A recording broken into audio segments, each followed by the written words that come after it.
এই, তুই আমার ফোনের সাথে ঝগড়া করছিস কেন? আমি না রে, ও করছে, সিন করছে, কিন্তু রিপ্লাই দিচ্ছে না। বিরক্তিকর। দেখ, হয়তো ব্যস্ত আছে। ব্যস্ত? স্টোরি দিল, চা খেলো, হাসলো, রিপ্লাই দিতে 2 সেকেন্ডও লাগে না রে। তাহলে তুই কি করবি? আমি স্ট্রঙ্গার, আমি নিজেই ওকে লিখে দেবো। বাবা, ওটা তো তুই আগে করিস। হ্যাঁ, কিন্তু আজ আমি রেগে রেগে ওকে লিখবো, ঠিক আছে? আর স্মাইলিটা দেব একটা বিষাক্ত রকমের। তাতে কি হবে? আমি শান্তি পাবো আর ও কনফিউজড হবে।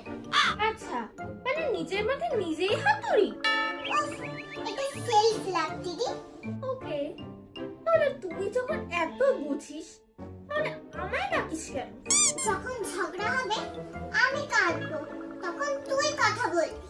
আর দোষটা কার হবে শুনি? অবভিয়াসলি তোর।